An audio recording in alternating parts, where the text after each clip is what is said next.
Salmo 78. Fidelidad de Dios hacia su pueblo infiel. Masquil de Asaf. Escucha, pueblo mío, mi ley, inclinad vuestro oído a las palabras de mi boca. Abriré mi boca en proverbios, hablaré cosas escondidas desde tiempos antiguos. Comentario. Esto lo cita Mateo en relación con el uso de parábolas por Jesús. Mateo 13:35. Es la misma palabra hebrea que se traduce como proverbio en el libro de los proverbios y significa comparación. Versículo 3. Las cuales hemos oído y entendido que nuestros padres no nos las contaron, no las encubriremos a sus hijos, contando a la generación venidera las alabanzas de Jehová y su potencia y las maravillas que hizo.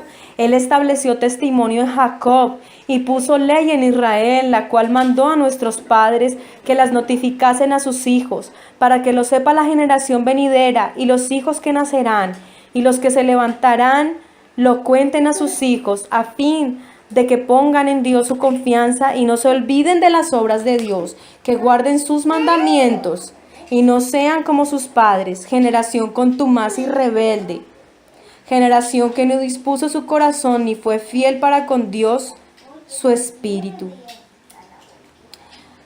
Comentario. Es muy importante que los padres conduzcan a sus hijos a la fe. Esta debe ser siempre la fuente primaria de la instrucción religiosa. Versículo 9. Los hijos de Efraín, arqueros armados, volvieron las espaldas en el día de la batalla. Comentario. El autor parece favorecer a Judá, una tribu meridional, versículos 67 y 68, y no a Efraín, una tribu norteña, lo que implica que esto fue escrito después de que el reino de Israel se dividió a causa de la rebelión de Jeroboam. Versículo 10.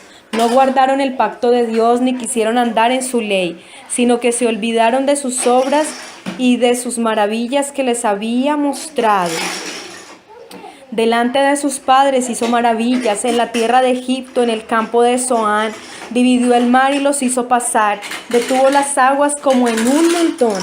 Les guió de día con nube y toda noche con resplandor de fuego.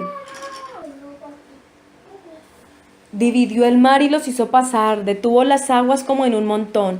Les guió de día con nube y toda la noche con resplandor de fuego. Hendió las peñas en el desierto y les dio a beber como de grandes abismos, pues sacó de la peña corrientes e hizo descender aguas como ríos, pero aún volvieron a pecar contra él, rebelándose contra el Altísimo en el desierto, pues tentaron a Dios en su corazón, pidiendo comida a su gusto, y hablaron contra Dios diciendo, ¿podrá poner mesa en el desierto? He aquí ha herido la peña y brotaron las aguas y torrentes inundaron la tierra. ¿Podrá dar también pan? ¿Dispondrá carne para su pueblo? Por tanto oyó Jehová y se indignó. Se encendió el fuego contra Jacob y el furor subió también contra Israel, por cuanto no habían creído a Dios ni habían confiado en su salvación. Sin embargo, mandó a las nubes de arriba y abrió las puertas de los cielos, e hizo llover sobre ellos maná para que comiesen, y les dio trigo de los cielos. Pan de nobles comió el hombre, les envió comida hasta saciarles. Comentario. Pan de nobles literalmente significa pan de los poderosos. Versículo 26. Movió el solano en el cielo, y trajo con su poder el viento sur. E hizo llover sobre ellos carne como polvo, como arena del mar, aves que vuelan.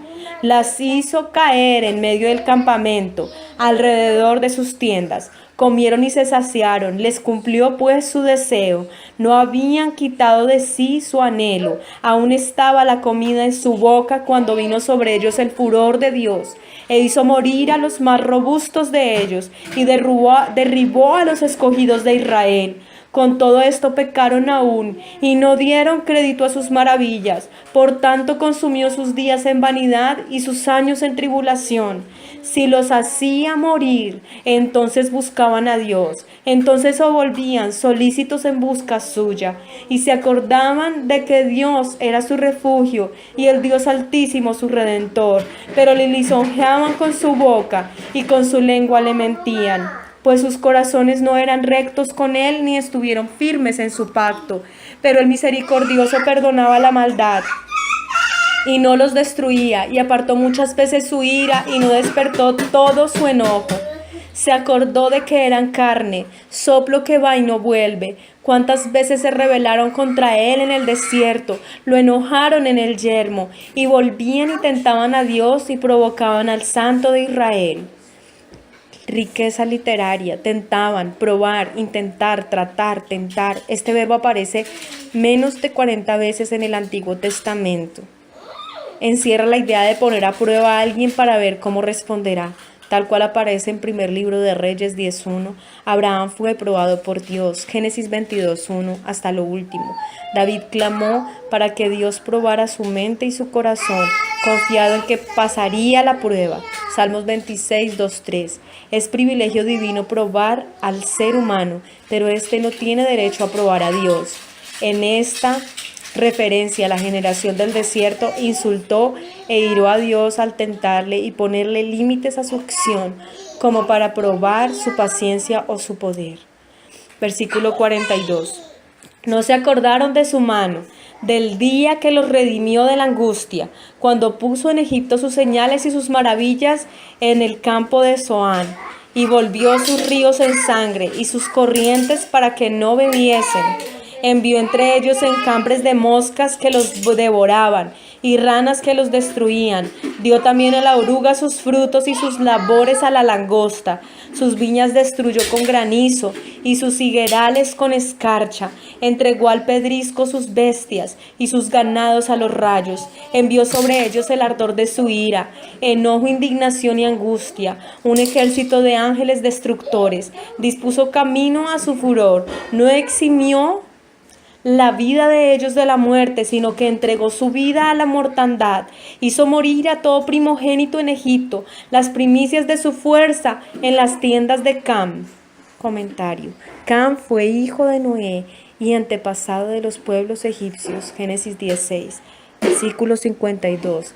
Hizo salir a su pueblo como ovejas y los llevó por el desierto como un rebaño. Los guió con seguridad, de modo que no tuvieran temor, y el mar cubrió a sus enemigos. Los trajo después a las fronteras de su tierra santa, a este monte que ganó su mano derecha. Echó las naciones de delante de ellos, con cuerdas repartió sus tierras en heredad, e hizo habitar en sus moradas a las tribus de Israel. Pero ellos tentaron y enojaron al Dios Altísimo, y no guardaron sus testimonios, sino que se volvieron y se rebelaron como sus padres. Se volvieron como arco engañoso, le enojaron con sus lugares altos y le provocaron a celo con sus imágenes de talla.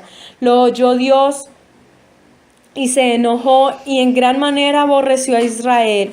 Dejó, por tanto, el tabernáculo de Silo, la tienda en que habitó entre los hombres. Comentario. Tras la conquista de la tierra prometida, el tabernáculo que había acompañado de Israel durante la peregrinación por el desierto fue erigido en Silo, a aproximadamente 56 kilómetros al noroeste de Jerusalén. Versículo 61. Y entregó a cautiverio su poderío y su gloria en mano del enemigo. Entregó también su pueblo a la espada y se irritó contra su heredad. El fuego devoró a sus jóvenes y sus vírgenes no fueron loadas en cantos nupciales. Sus sacerdotes cayeron a espada y sus viudas no hicieron lamentación. Entonces despertó el Señor como quien duerme, como un valiente que grita excitado del vino, e hirió a sus enemigos por detrás, les dio perpetua afrenta. Desechó la tienda de José y no escogió la tribu de Efraín, sino que escogió la tribu de Judá, el monte de Sión al cual amó. Edificó su santuario a manera de eminencia, como la tierra que cimentó para siempre. Eligió a David su siervo y lo tomó de las majadas de las ovejas. De detrás de las paridas lo trajo para que apacentase a Jacob su pueblo y a Israel su heredad. Comentario. Referencias al pastor o a su labor, a quien los Salmos 77, 79 y 80 dio lugar a que se les llamara a estos salmos asáficos, salmos pastorales. Versículo 72 y final.